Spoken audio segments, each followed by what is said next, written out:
Secrets from a Coach. Thrive and maximise your potential in the evolving workplace. Your weekly podcast with Debbie Green of Wishfish and Laura Thompson-Staveley of Phenomenal Training.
Debs.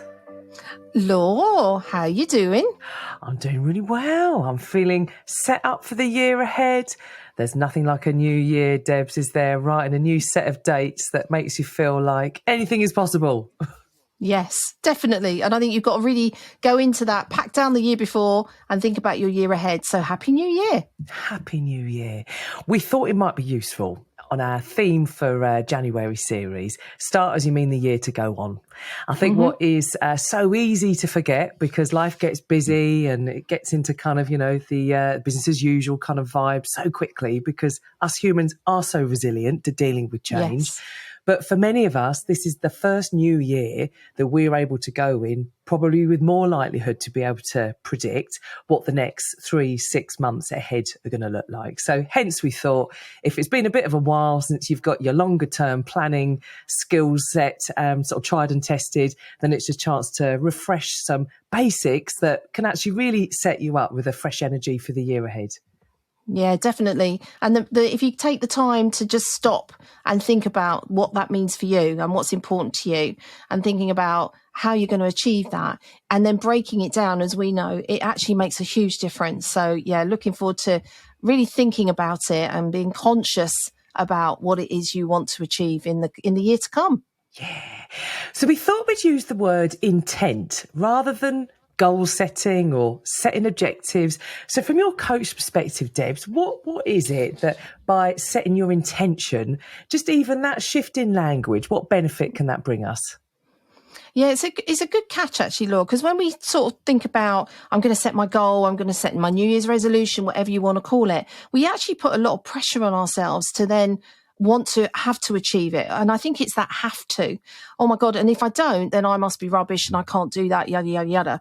Whereas if we say my intent is to achieve whatever it is I'm going to set out to achieve, it just spins off in a much better way and a more kind and compassionate way to ourselves to say that I'm setting myself up with intent, which gives me choice that enables me to move forward with it. So I can choose when I'm going to potentially do that thing I might have put on my list of things to do.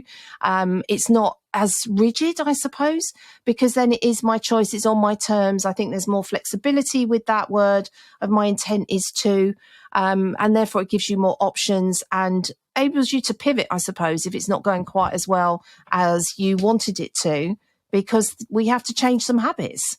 Yeah. And I think I learned that kind of the idea of this word about setting your intention and what's your intent from all the years that you and I have worked with each other, because I'd never really used that word before. But, it would be more, what's your aim, what's your goal, what's your vision, which can feel quite fixed. But I think if anything, that life has shown us recently, we've got to be foxy, we've got to be flexible, and actually more of an overall intent, I think helps you land a couple of things differently. From a tone point of view, it enables you to think, what is the tone that I want to have in the background to this conversation that we're about to have, for example. If I've got an overall intention for how I want our relationship to go, for example, then that can just help steer you to the right tone in that conversation. I think it also keeps you a bit tolerant if then the other person doesn't play ball in that conversation, because their intention might be a bit different. So I think the intent keeps you a little bit more kind of bit of a bigger picture perspective. And I think it also keeps you tenacious. So if there are some setbacks and if there are some things that don't go your own way, you've still got that kind of longer term perspective. So yeah, I'm all about the alliteration at the start of this year, Debs. That is my intent for this year. It's all about the 3 T's for me: tone, tolerance, and tenacity. Love it. Love that. And it's thinking, I suppose, about, Laura, how do you therefore consciously set your intent? So, some people will set it, certainly in coaching conversations, will set that for the whole year. And they may select or choose a word that really resonates with them, that are going to drive them forward. And others will say, actually, I'm just going to look at it over the next 3, 6, 9 months rather than the whole year. So again, it's very much giving you that, I suppose, the options to lean in or lean out, depending on what else comes into your life. Because going back to what we're saying, they can become really restrictive when we're setting a goal. As you said, it's quite a hard measure. And how do you measure it? What are you measuring it against, I think, is really important when we think about what we actually want. What do we want this year to be about for us? And therefore, we can come off of autopilot when we have selected our intent, rather than just go through the motions of I set myself a goal or a New Year's resolution, whatever you choose to call it. That means I must do it by this point, otherwise I'm a failure. So what we need to consider is that if I then come off of that autopilot language that has constantly been fed to me, and I just stop a minute and have a dream about what I want, and then think about, well, what does that mean? And then we bring some focus to it, because then that's the choice. Then we can give some intent, because we're in choice mode and options and exploration mode, that then enables us to achieve what we want without feeling like we've let ourselves down. And I think it's just a kinder and more compassionate way to be able to explore what's important for you over the next, what we call about the now, the near and the future. So there aren't dates around it. It's just that sense of what's now, what's near, what's my future going to look like. I mean, I know in a moment we're just going to give some practical tips, in terms of what that might mean to have an intention setting session. But I mean, it can be a real game changer. There's a couple of sessions that I've run with people just on that that kind of end of December, beginning of January kind of set. And it can really set up not only ourselves but also from a team point of view. But it gives you almost like a new line in the sand. So just almost that sort of fresh energy kind of around it. So it might not necessarily be something as big as I'm going to completely change my life, but just even to have a new paragraph that you can then, make a conscious decision to leave some things behind, that might not work. I've got a new book that I kept reading reviews for, and it's got such a catchy title that almost just sort of takes your breath away, really, when you're reminded of it. It's Oliver Burkeman's book, 4,000 Weeks, which is the average human lifespan. 4,000 weeks, that's it. Wow. So when you say it like that, though, Law. Say it again. I said, when you say it like that, 4,000 weeks, okay, what do I do with those 4,000 weeks, right? Yeah, and it's quite a reminder, really, of how it's that's the gift, really, and by being able to set that intent of, actually, you don't get lots and lots of years in your early midlife. It's all kind of a finite kind of time. So to set that intention, do I want this year to actually be a really relaxing year or a calm year or a confident year? Or what might that be? And then that means you're generally heading towards, well, actually, I've got a spare weekend. Right. I know my intention from this year was. Otherwise, it's all just ticking things off the task list, and you can feel a bit like a machine or just forever focusing on things that you haven't done yet.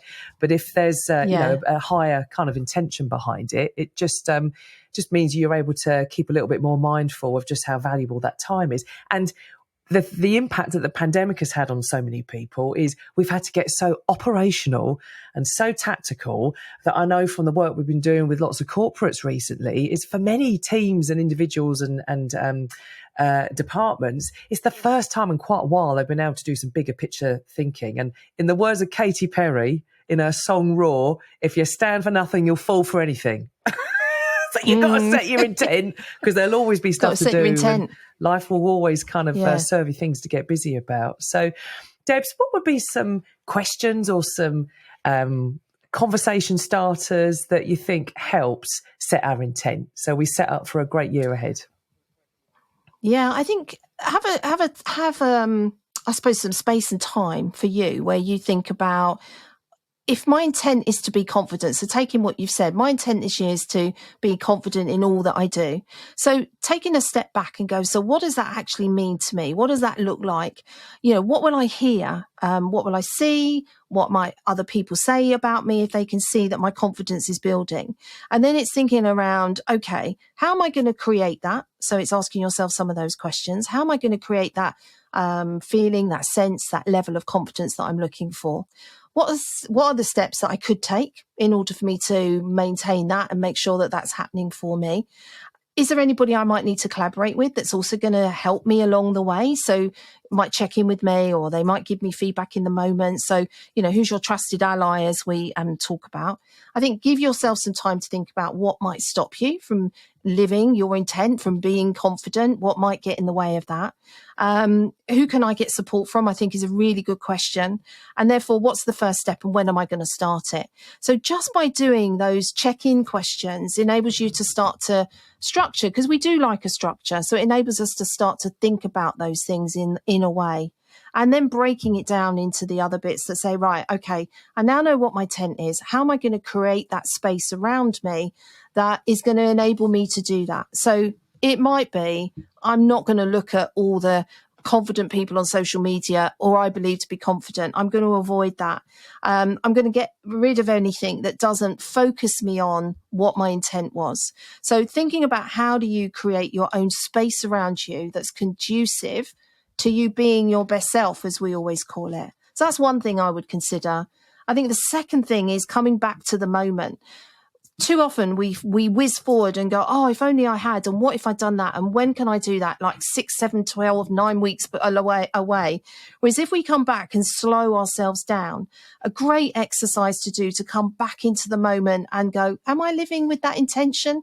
Is just to do what we call the 5 steps. And I know people will have seen it, but it's such a powerful thing to do that bring us into the now. And therefore we just stop and breathe, first of all, obviously take a couple of intentional breaths. And then you look around and you ask you to say, I love that, Law. Take a deep breath. I forgot to breathe every now and then. Thank you. Forget to breathe. Yeah, we do forget to breathe, don't we? So take 3 really good deep belly breaths, as we call it, and then take a moment and think, okay, what am I seeing? Notice 5 things that are surrounding you right now. So you sort of have to consciously then look what's around you. Notice 4 things that you can feel around you as well. So what are those 4 things? Notice 3 things you can actually hear that's going on around you, 2 things you can smell, and 1 thing that you can taste. And it just brings us right into that moment, if you like, that we can just pause and think, oh, actually, I'm now ready. I'm prepped myself. I can now move on.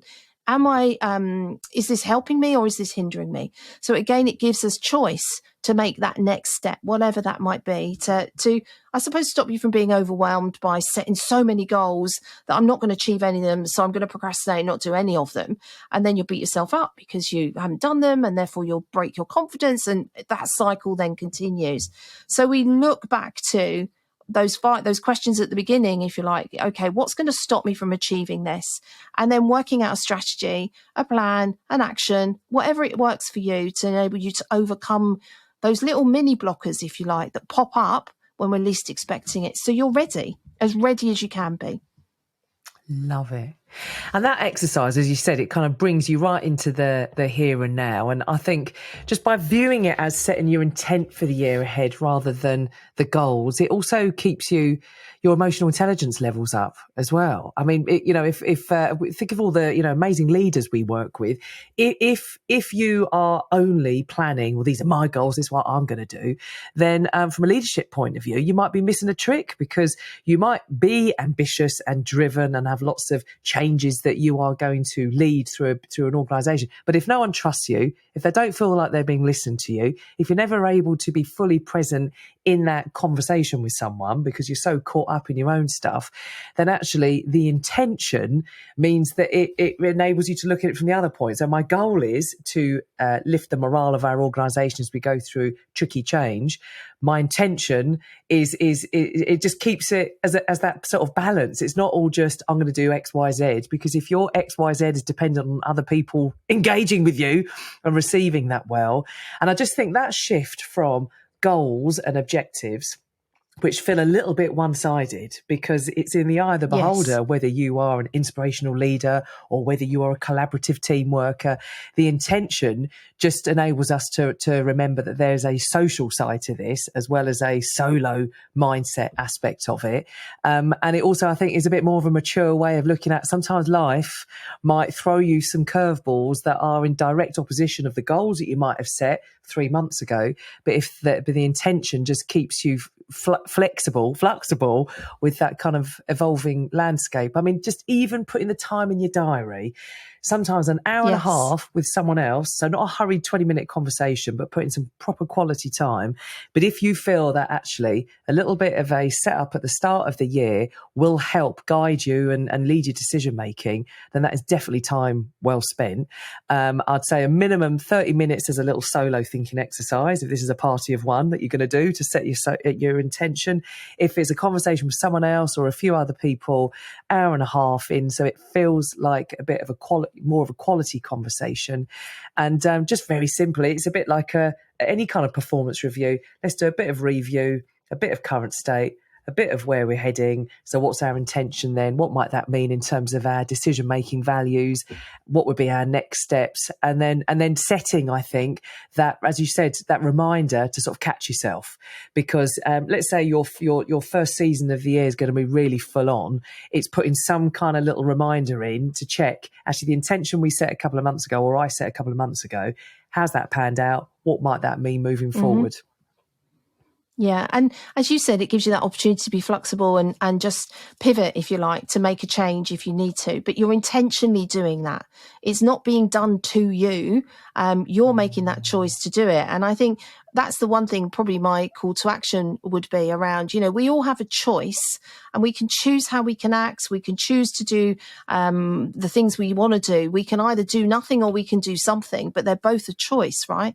So if it aligns with what's important for you for the coming year, then it's actually, what's my choice? What's the first thing I can do that's going to keep me moving towards that? And therefore recognizing when I've done it, how I'm doing it. So I would definitely have that as your mantra. I have a choice and therefore I can choose to act with intent. So with purpose and meaning and who you are to make that happen. So that's what I would say would be my call to action, Law. Oh, I love it, Debs. My share the secret would be, if you're more of an extroverted person, having this conversation with someone else over a cup of tea or a glass of wine, it can really lift you for the year ahead. And in light of that 4,000 Weeks book, as well as all of the, the very sensible, mature, grown-up adult things that might be part of your intent-setting conversation, either with yourself and someone else, I think it's also giving some equal airtime to what is it I love doing? What is it I want to learn this year? What is it that's going to make me laugh this year? So if you think, actually, when I've got a bit of love, learning and laughter in my life, it feels a little bit kind of easier. And some of these things you can't plan for, but if your intent is to get more of that good stuff in, then it can just then help define in your mind, what are the things I'm going to say yes to? What are the boundaries that I might actually say no to this year because they drain me?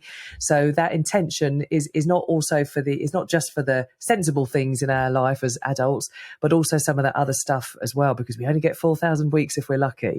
That is the finite time. So actually, in terms of your intention, make it count. Not only the kind of, the sensible stuff, but also the things that give you that life as well. So, not only the big ticket items that you've got, but also what do you want to do more of this year that just lifts you up? So that would be the share the secret. And sometimes that is a useful conversation to have with someone else, because if your own head can't think, actually, what do I love doing? Sometimes chatting that through with someone else just sort of reminds you. Yeah, love that. And I look forward to sort of finding out how that goes for you, Law, because we can do a check-in with each other, right, as to what's your intent for this year. So I'm going to ask you that question as we sort of wrap up today. What's your intent for the year ahead? Well, Debs, it's not very doesn't sound very sophisticated, but I want a less lumpy life-work balance.